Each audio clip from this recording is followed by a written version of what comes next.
참으로 좋은 주일 아침입니다. 여러분 모두에게 하나님의 은혜와 평강이 가정 위에 임하시기를 축복합니다. 가정의 달을 맞이해서 우리가 가정에 대한 말씀을 증거하는데, 오늘은 행복한 가정이라고 하는 제목의 말씀을 증거하도록 하겠습니다.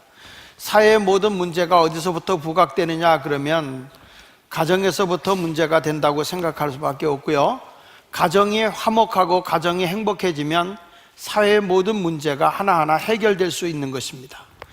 가정이라고 하는 것은 매일 함께 먹고 마시면서 부모와 형제 또 자녀가 서로 이야기를 나누면서 쉼이 있고 즐거움이 있는 곳이 가정이어야 합니다.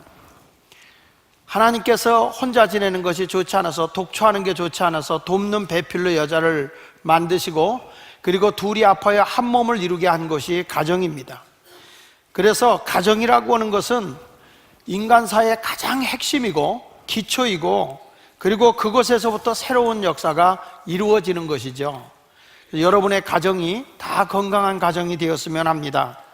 유명한 철학자 플라톤은 이런 얘기했습니다. 가정에는 사랑이 절대적으로 필요하다. 이 사랑은 사닥다리와 같은 것이다 라고 얘기를 했습니다.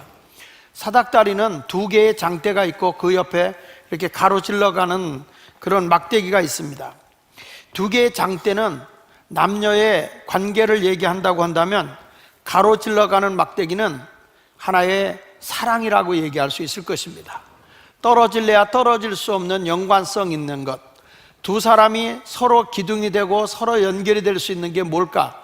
다른 것까지 다 올라가고 태워줄 수 있는 힘이 어디서 올까 했을 때 두 사람 속에 맺어지는 사랑이라고 생각을 합니다.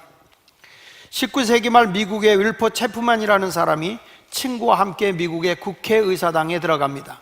국회의사당에 들어가서 이 친구가 이렇게 합니다. 우리나라의 심장이 바로 여기라네 라고 얘기를 합니다. 그때 체프만은 이런 얘기를 합니다. 자네는 잘못 생각하고 있네. 우리나라의 심장은 국회가 아니고 가정이라네.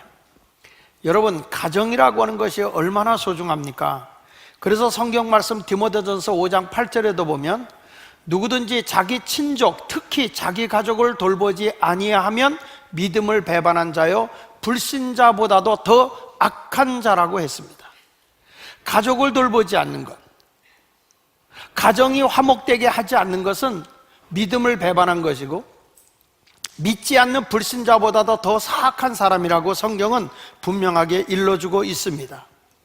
그래서 여러분 모두가 부부간에도 부모와 자식간에도 항상 관계가 사랑으로 맺어지고 행복한 가정을 꼭 이루어야 할 줄 압니다. 행복한 가정을 이루기 위해서 첫 번째로 부탁하는 것은 아버지의 자리를 우리는 내주어야 한다는 것입니다.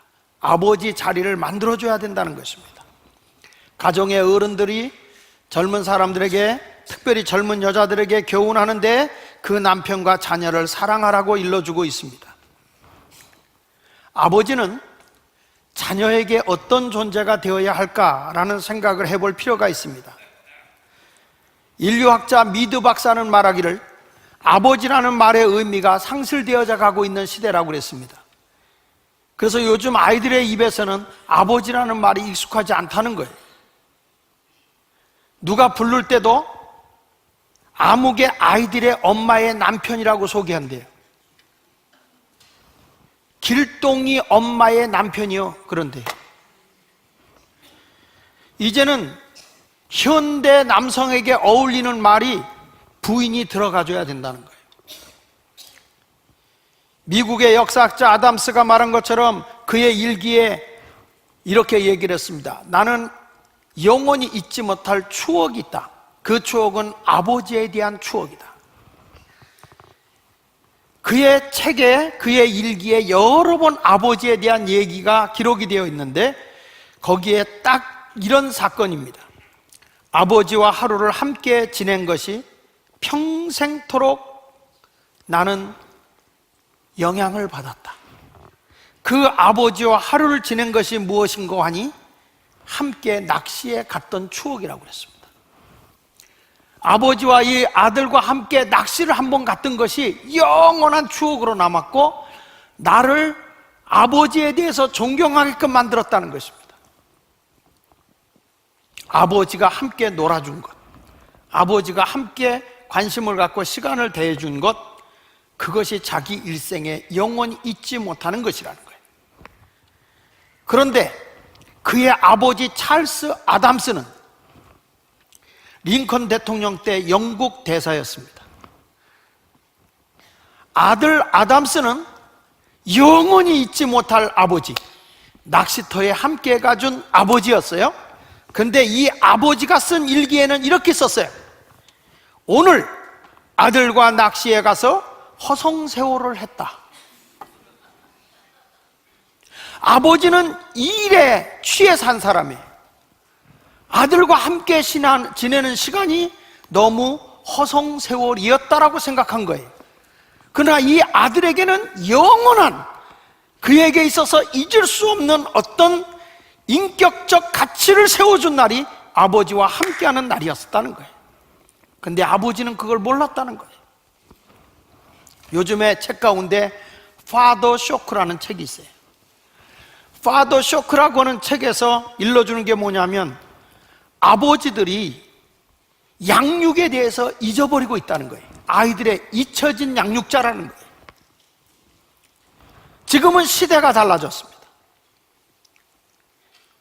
우리 시대 때만 해도 농업시대였고, 그리고 산업시대여서 힘이 모든 걸 지배하는 논리의 시대였어요. 그리고 대가족제도에서 가족에 다 모여서 살았어요. 그러나 지금은 핵가족제도가 됐어요.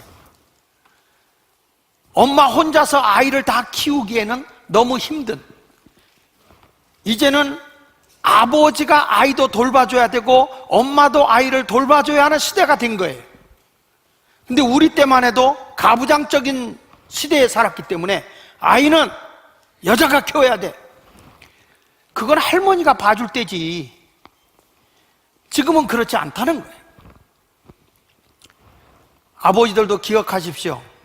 침팬지는 절대 자기 새끼를 남에게 맡기는 법이 없답니다. 아이가 그 침팬지가 난 제일 먼저 큰 새끼에게도, 그러니까 그 침팬지 오빠지, 오빠? 아니면 누나죠, 누나? 거기에다가 맡기는 법이 없대. 엄마가 끝까지 책임진다는 거예요. 아빠가 끝까지 책임진다는 거예요. 끌어안고 산다는 거예요. 우리는 너무나 애들을 쉽게 남한테 맡겨버려. 그러니까 아이들이 아버지가 없어. 이게 바로 쇼킹이라는 거예요. 그러니까 자꾸 엄마들이 애기 좀 보라고 그러는 거예요. 그러면 과거에 우리 같은 시대에 배웠던 우리 젊은 세대들은 우리 아버지는 안 그랬는데, 이런 얘기를 한단 말이야. 그래서 이렇게 얘기합니다. 야, 돈 벌어오는데 왜 내가 아이까지 키워야 하냐, 그런 얘기 하죠, 남자분들. 어? 내가 돈 벌어오는데 왜 애까지 나한테 맡기냐. 그런데 요즘 시대는요, 한번 따라해 볼까요? 돈을 벌어도 아이와 놀아주는 것은 당연한 거야. 그래서 요즘엔 젊은 사람들이 전부 다 펭귄이 돼가지고 남자들 다 여기다 애기들 안고 끼우고 같이 보육을 해요. 그게 아이들에게 굉장히 건강하다는 거예요. 근데 요즘에 큰일은 아빠가 애들하고 놀아주고 싶은데 노는 방법을 못 배웠어요. 어떻게 애기하고 놀아줘야 될지 그걸 몰라요. 통계해 보니까 만 3세 된 아이를 아버지가 놀아주는 시간이, 양육하면서 함께 양육하는 시간에 참여하는 게 아빠가 이 주중에 1.3시간이라는 거예요. 주말에는 4.1시간을 놀아준대요. 취업 중인 엄마가 돈 버는 엄마가 애기하고 노는 시간이 주중에도 3.5시간이에요. 그러니까 남자의 3배를 놀아줘, 엄마는. 그리고 주말에는 3.5시간, 전업주부일 때는 평일 6.9시간, 주말에는 7시간 반, 이렇게 엄마는 놀아준다는 거예요. 근데 아빠가 효과 있게 하려면 아이들과 함께 놀아줘야 되는데 어떻게 놀아줘야 될까? 아빠들하고 놀아주는 거는, 애들은요 신체 놀이를 잘해야 돼. 신체 놀이 막 부딪히고, 한계에 부딪히게. 그러니까 아빠가 자꾸 져주는 것만 좋은 게 아니라고 그러더군요. 아빠하고 싸워서 아빠가 때론 이겨줘야 된대. 그래야 얘가 나에게도 한계가 있구나, 나도 여기 넘지 못할 게 있구나, 그거를 교육한다는 거예요. 그래서 아이들하고 놀 때는 육체적으로 자꾸 놀아주는 게 애기들 간지럼도 시켜주고 애들하고 숨바꼭질도 하고 눈도 마주치고 노는 게 중요한데, 애기들이 오래 놀 수 없고 집중적으로 놀아주는데 애기들이 좋아하는 게 뭐냐면 의사놀이 같은 거 잘 좋아하잖아요. 애기들이요, 숨바꼭질 좋아하고요. 나 우리 손녀들하고 놀다 몸살 난 적 있어. 애들이 무슨 지치지를 않아. 계속 숨바꼭질하고 뛰어놀아. 특이한 걸 발견했어요. 아이들이 의사놀이를 하잖아요. 한 번도 지들이 환자된 적이 없어요. 이 아이들이 노는데 전부 다 지가 의사야. 그러면 내가 아프다. 아유, 할아버지 배가 아프다. 그러면은 걷어 내가 치워줄게. 그럼 배를 올려줘요. 그러면 자기가 진찰해요. 그 아이들과 같이 부딪혀서 노니까 이 아이가 할아버지 부흥회 갔다 오시는 그날에는 집에서 할아버지랑 같이 자겠다고 그래요. 그 이유가 왜 그럴까? 육체적으로. 그래서 저는 그런 생각을 합니다. 내가 다시 옛날로 돌아갔다면 그전같이 아이들을 엄하게 키우지 않을 것 같아요. 그래서 손주를 봐야 애들 교육을 바르게 교육시키지 않겠나 하는 생각을 하게 됩니다.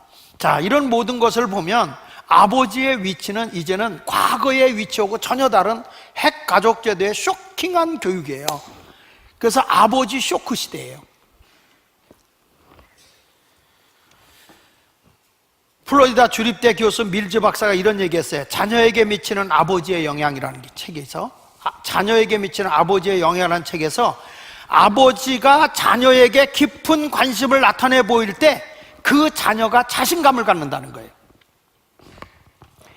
아이들이 아버지를 뭘로 보느냐? 행동의 모델로 인식하게 되고 어머니는 자기를 돌봐주는 사람으로 인식한다는 것입니다.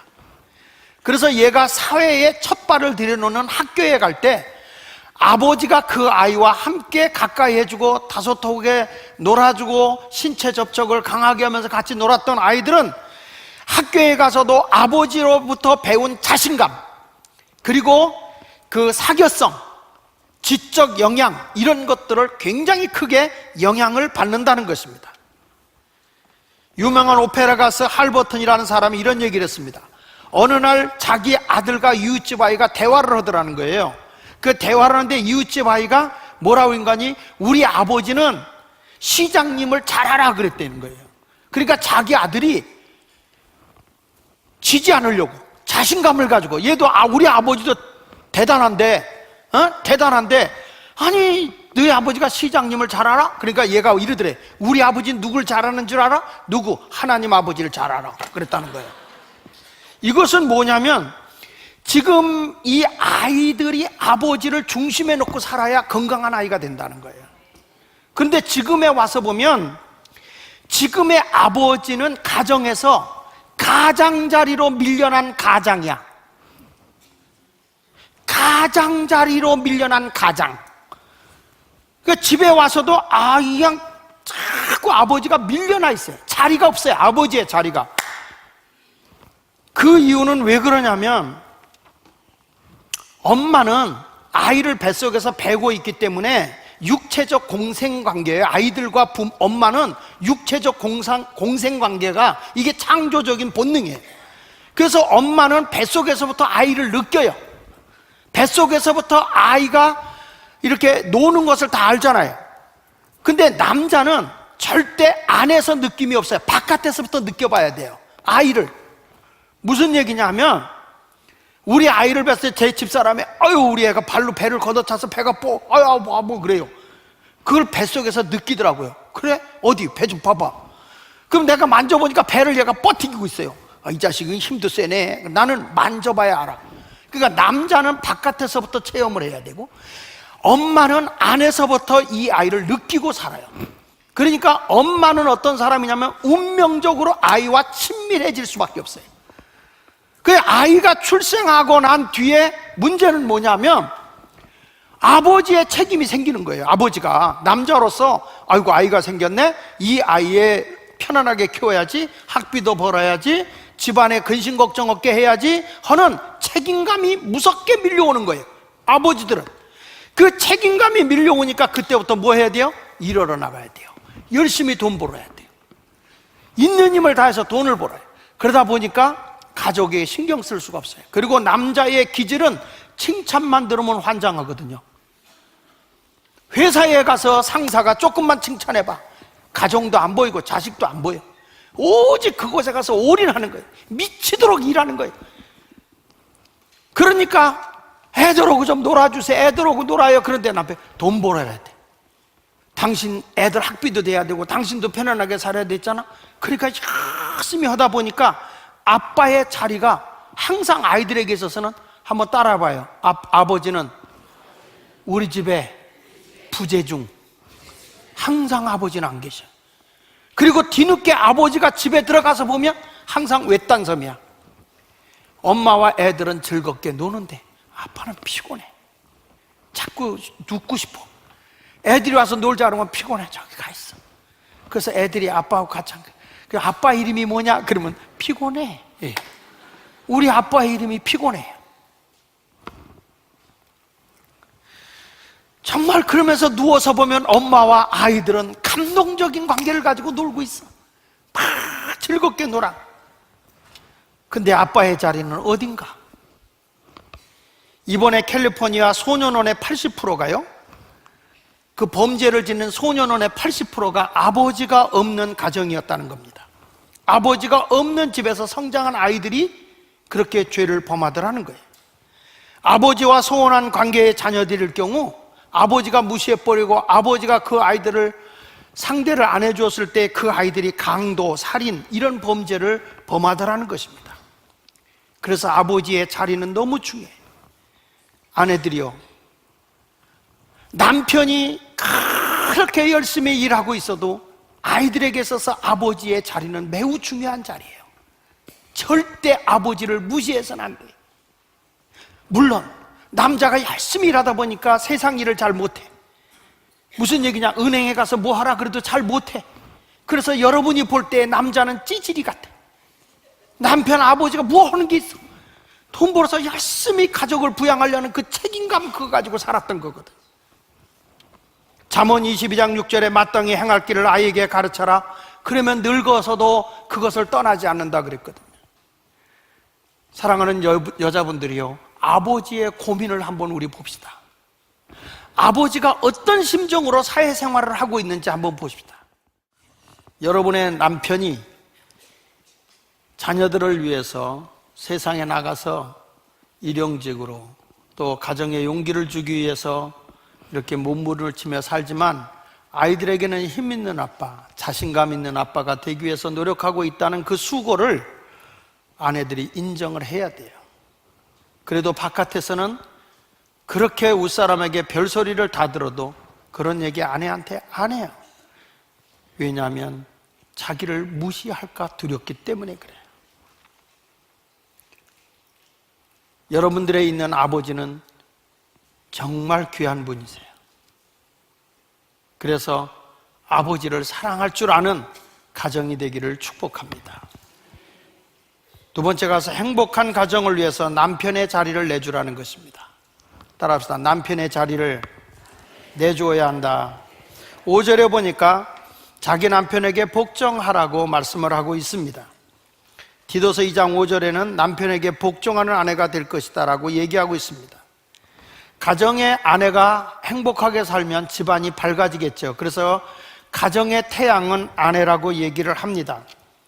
그러나 집안에서 남자의 위치는 매우 소중한 거예요. 그래서 성경은 남편의 권위를 복종하라고 하면서 어디에다 비유를 했냐면 복종이라는 단어를 쓰면 기분이 나쁘거든요. 근데 그 복종이라는 단어를 이렇게 얘기를 하고 있어요. 교회의 머리가 그리스도이듯이 아내의 머리가 남편이다. 그것은 존중하라는 거예요. 여러분, 난 이 말씀이 굉장히 와닿는 게 뭐냐면 교회의 머리인 예수 그리스도가 없는 교회는 무너져요. 교회, 예수 마을교회의 머리가 예수 그리스도예요. 우린 예수 그리스도를 믿고 예수 그리스도를 바라보고 예수 그리스도께 순종하고 살아가는 거예요. 근데 성경은 그렇게 말해요. 너희 가정의 머리가 남편이다. 그리스도가 교회를 사랑한 같이 너도 복종해라. 억압을 하라는 얘기가 아닙니다. 존경하라는 것입니다. 그분의 권위를 인정하라는 것입니다. 베드로전서 3장 1절에도 말합니다. 아내들아 이와 같이 자기 남편에게 순종하라. 이는 혹 말씀을 순종하지 않는 자라도 말로 말미암지 않고 그 아내의 행실로 말미암아 구원을 받게 하려 함이라. 이렇게 말하고 있습니다. 남편은 힘겹고 외로운 남자입니다. 사회 활동을 하는 아내가 밖에 나가서 활동하고 있는 남편에게 많은 일도 하라고 그러죠. 혼자 하기가 힘드니까 가사 일도 하고 다 합니다. 집안에도 같이 지내야 할 시간도 많습니다. 요즘 시대는 여자들의 목소리가 커지는 목소리이기 때문에 여자들의 기세가 등등해서 많은 책에서는 요즘 시대를 음의 시대라 얘기를 합니다. 여자들의 모든 경제력을 장악하고 있는 시대라는 의미를 가지고 있습니다. 어느 정도냐면요, 이번에 작년에 발표된 걸 보니까 초등학교 교사로 세움받은 사람이 서울에서는 13.7%가 남자 선생님이고 나머지가 여자 선생님이에요. 또 대전에서는 12.5%가 남자 선생이고 87.5%가 여선생님이에요. 요즘에 이런 얘기 있습니다. 담임 선생님이 남자다 그러면 환호성을 지른답니다. 담임 선생님 남자 만나기가 어려운 시대예요. 그 이유는 제가 서론에서 얘기했지만 과거의 시대는 힘의 시대였기 때문에 남자가 힘으로 다 모든 걸 해서 지도자가 되고 힘써서 했어요. 그러나 지금은 무슨 시대냐? 뇌의 시대예요. 머리 시대예요. 뇌의 시대가 되다 보니까 기술, 정보, 지식 시대가 됐습니다. 그래서 이제는 여자들이 경제 능력을 가지고 있는 시대입니다. 남자들이 하던 일을 여자들이 다 이제 하고 있습니다. 남자들이 할 일이 없어요. 미국에 가보니까 여자들이 할 수 있는 게, 쉽게 할 수 있는 게 네일 가게거든요. 여자들이 네일을 해서 이렇게 손톱을 잘 소지해주고 발톱 소지해주고 하잖아요. 남자들이 하는 일이 뭔지 아세요? 샷다 내려주는 거예요. 힘쓰는 거예요. 남자 할 일이 점점 없어지는 거예요. 그러니까 남자들이 이제 힘이 있는 대로 이제 바뀌고 있죠. 여자들 가사 일을 돌보는 일로 남자들도 들어가기 시작하고, 육체적으로 이제 여자들이 할 수 없는 일로 갈 거예요. 천한 자리라도 그걸로 내려갈 거예요. 그 이유는 시대가 바뀐 거예요. 시대가. 남자들은요, 이 머리로 하는 거를 그렇게 잘 안 하려고 그래요. 왜냐하면 원래 근성이 그렇게 생겨 먹어가지고, 제가 대학에 가서 강의를 하는데도 뭐 A 플러스를 맞게 악착같이 공부하는 애들이 없어요. 그냥 학점만 패스하면 돼요, 남자들은.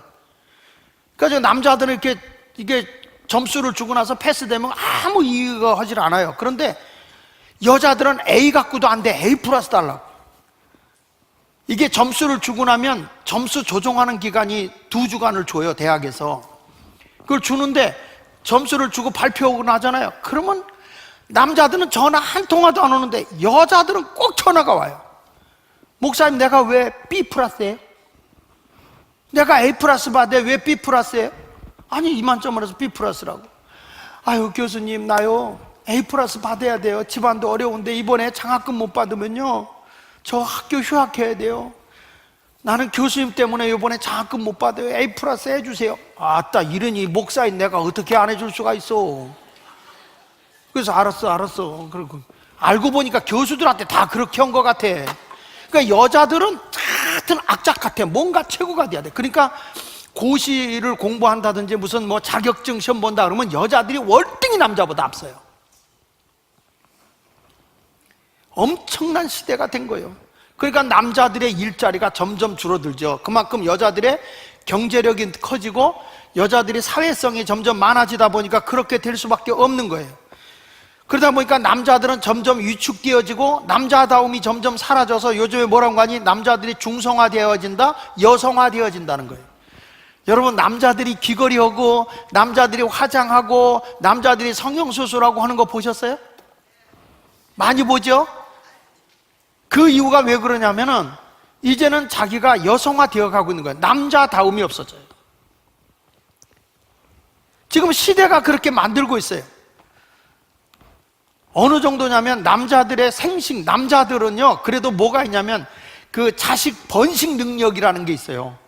가지고 뭔가 이제 내가 이래봐도 남자로서 자식을 좀 많이 가져야 되겠다 하는데, 이것도 이제는 정자 난자 수술해가지고 뭐 낳기도 하고요. 요즘에 뭐 줄기세포로 해서 애들 낳는 시대가 되고, 또 남자들이 너무 위축되다 보니까 의학적으로 나온 거 보니까 남자의 정자수가 50%가 감소하고 기능이 약해져서 생식 능력이 떨어진다는 겁니다.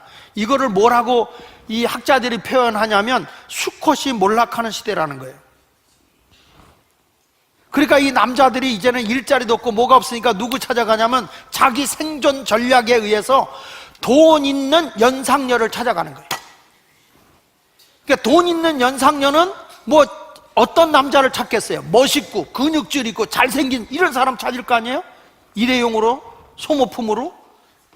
그러니까 남자들이 막 여기 화장하고 막 귀걸이도 달고, 뭐 어떤 남자 이때 많은 거고 여기다 달고 다니는 사람이 있고요. 어떤 사람이 여기다도 뭐 이렇게 달고 코에다도 달고 다니, 이런 걸 보게 되거든요.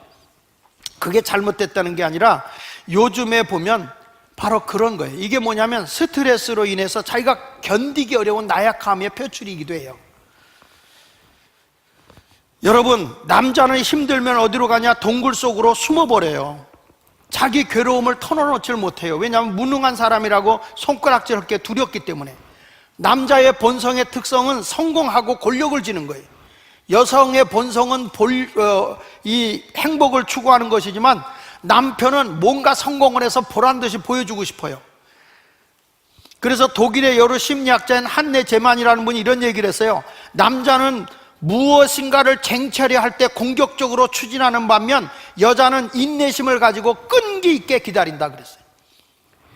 옛날에는 남자가 먹을 거 할 때 사냥하러 가잖아요. 사냥하러 갈 땐 공격적이에요. 그리고 그것만, 목표만 보고 달려가요. 그런데 그게 양식일 땐 그래요. 근데 여자들의 양식은 뭐예요? 땅에서 나는 거 열매를 거두잖아요. 그리고 뭐 나무에서 나오는 거 나물 같은 거 이렇게 해서 무쳐 먹기도 하고 그러잖아요. 이거는요 때가 되고 절기가 바뀌면 다 거둬지는 거예요. 그러니까 여자들은 조급하지 않아. 목표도 안 봐. 그냥 때 될 때까지 기다렸다가 다 뜯어 먹으면 돼. 그 여자들은 채집 능력이 있어요.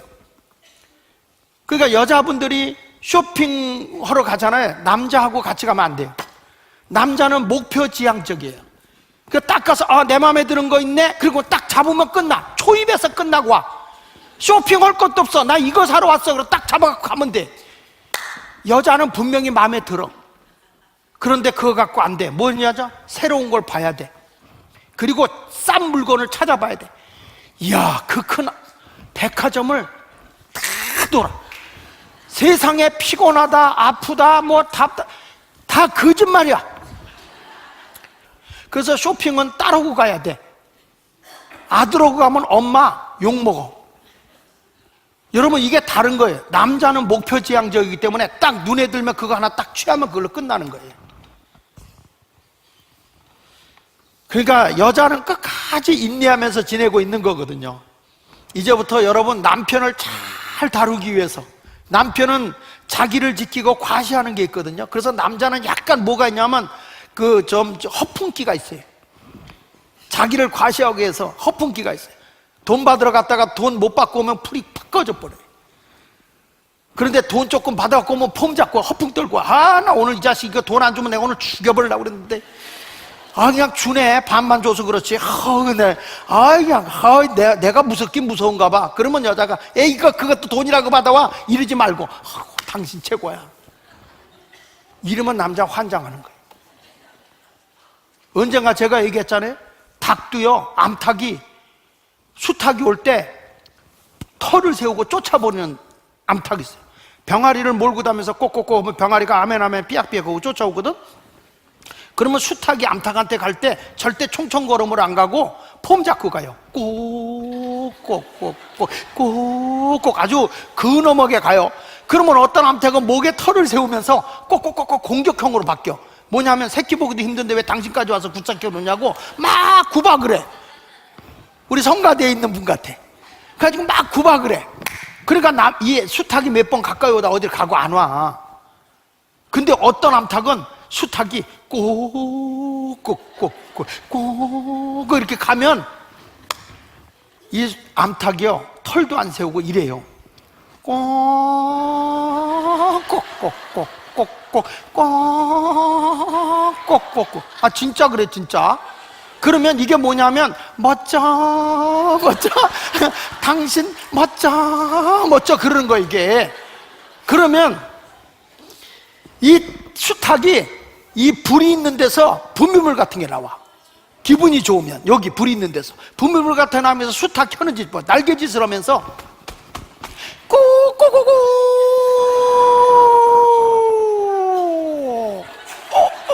이래요. 아멘까지 한다. 아멘까지. 아주 목을 쫙 늘어뜨리면서 폼을 다져요. 그리고 나서는 이 수탉이 어디를 가? 어디 가나 하고 봤더니 어디 가서 막 발로 파헤쳐가지고 지렁이를 잡아. 그 지렁이를 한 모금 잡아가지고 자기 안 먹어요. 암탉한테 갖다 주는 거예요. 나를 인정해준 아내가 고마운 거야. 그래서 암탉한테 갖다 주면 여자들 잘 들어. 이 암탉이 낼름 먹질 않아. 딱 갖다 놓으면 요럽니다. 고개짓을 하면서 꼭 이게 뭐냐면 고마워요 고마워요 감사해요 감사해요. 그러면은 수탉이 암탉 주변을 안 떠나. 그리고 거기를 돌아 뱅글뱅글 돌면서 지렁이를 병아리가 못 뺏어 먹게 지켜. 그러면서 부른 노래가 오가며 그녀 앞을 지나노라며 그걸 부르는 거예요. 제가요 이거 웃자고 한 얘기가 아니라 진짜 그래 진짜. 시골에서 닭을 길러본 분은 알지만 진짜 그래. 미물도 사랑받게 하는 짓이 그거야. 여러분 돼지도 긁어줘야 좋아해. 돼지도 긁어주면 그러다가 옆으로 거품 물고 자빠져. 이게 누워져요. 남편도 꼭 돼지 같아. 여보 당신밖에 없어? 거기 자빠져요. 근데 자꾸 남편을 구박하면 남편이 어디 가요? 빗자루던 여자들 있지. 이런 데 가서 아이고 사장이 힘들겠다 오빠 힘들겠다 그렇게 하고 막 격려해주면 거기 가서 하고 자빠져. 왜 그러냐? 자기를 알아주고 자기를 격려해주는, 물론 돈 받고 하는 거야. 자기를 그렇게 하는 거 알아. 돈 뜯기는 거 알아. 그래도 남자는 긁어줘야 좋아해. 그러니까 오늘부터 남편을 다루는 방법 두 가지야. 긁어줘서 하게 만들든지 아니면 꼭꼭꼭 해서 당신 최고야. 돈을 조금 갖다 줘. 여보 당신밖에 없어. 남자도 가정이나 직장에서 너무 힘들게 살고 있어. 참 아파. 삶이 너무 힘들고 아파. 남자들도. 여러분 남편 모르게 아까 아기가 하는 거 봤지만 너무 아프게 살아. 말하지 않고 있을 뿐이야. 그러니까 또 오늘 남편들이 오늘 설교 들었지? 개떡같이 살면서 또 아내가 그게 아니라 열심히 살아가고 있는데 너무 힘들게 사는 남편을 이해해 주라는 거야. 남자는 단순해요. 칭찬만 하면 돼. 오늘부터 이렇게 하세요. 따라합시다. 당신 최고야. 여자만 해. 남자는 가만히 있어. 자 따라하세요. 당신 최고예요. 정말 정말 당신 대단해. 왜 답이 겨들어가? 여자분들 정말 당신 대단해요. 당신 같은 남자 없어. 그러세요? 에? 에? 긁어줘. 속을 세게 둬. 왜냐하면 남자는 체면을 먹고 살아. 체면을 긁어놓으니까 직장 생활하던 남자가 왜 싸우는지 알아요? 자기 체면을 구겨놓으면 거기서 상사도 안 보이는 거야. 직장에서 해고 다니더라도. 여러분 직장에서 만약에 어떤 상사가 말이야 내 아내를 흉보고 내 자식을 흉봐봐. 멱살 잡고 죽기를 대드는 게 남자야. 그게 남자라고. 그렇게 힘들게 살아가는 남편들 좀 위에 주면 좀 어때서 그렇게 남자를 볶아먹냐?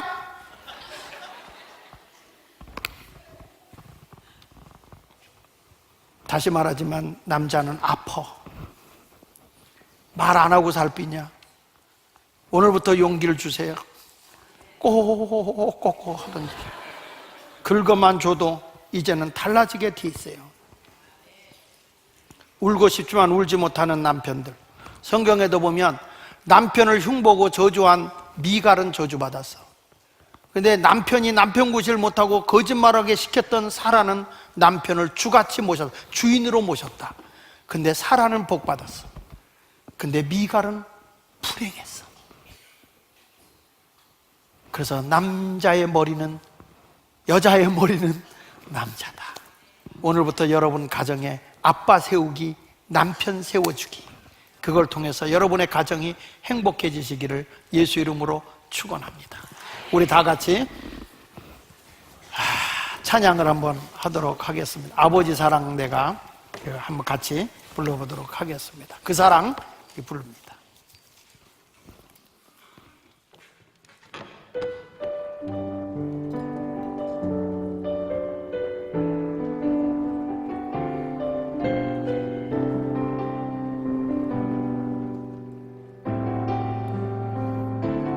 우리 함께 찬양합니다. 아버지 사랑 내가 노래해.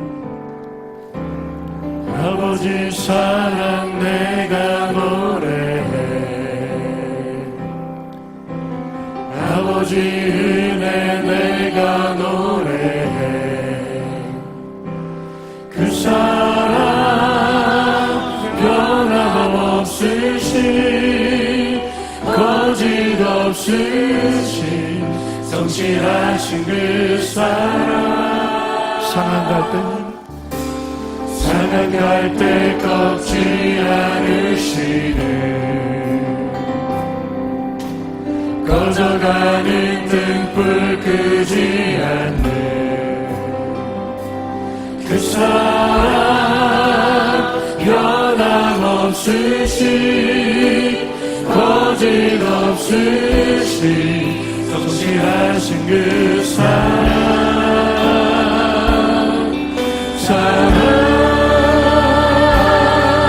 그 사랑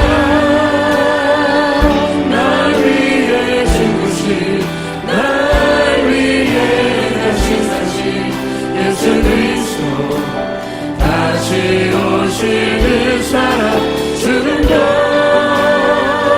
생명도 천사도 하늘의 어떤 권세도 끊을 수 없는 영원한 그 사랑 날 위해 죽으신 그 사랑 날 위해 죽으신 날 위해 다시 예수 그리스도 다시 오시는 사랑 죽음도 생명도 천사도 하늘의 어떤 권세도 끊을 수 없는 영원한 그 사랑 예수 영원한 그 사랑 예수. 눈을 감으십시오. 사랑하는 여러분, 우리 가정이 일어서야 합니다. 아버지가 일어서야 합니다. 남편이 굳게 다시 일어나야 합니다. 가정이 행복해질 때 사회의 모든 문제도 다시 일어설 수 있습니다. 여러분의 남편이, 여러분의 아버지가 참 힘들게 아프게 살고 있습니다. 물론 때로는 아빠가 힘들게 하는 가정도 있겠죠. 그러나 그 아빠는 격려와 칭찬을 먹고 사는 것입니다. 하나님, 우리 가정 다시 세워지게 하셔서 아버지의 아픔이 나의 아픔이 되고 남편의 힘듦이 나의 힘듦이 되어 서로 사랑하고 격려하며 쉼이 있는 가정을 세워나가 행복한 가정 되게 해달라고 우리 다 같이 기도하겠습니다. 할렐루야. 살아계신 하나님 아버지,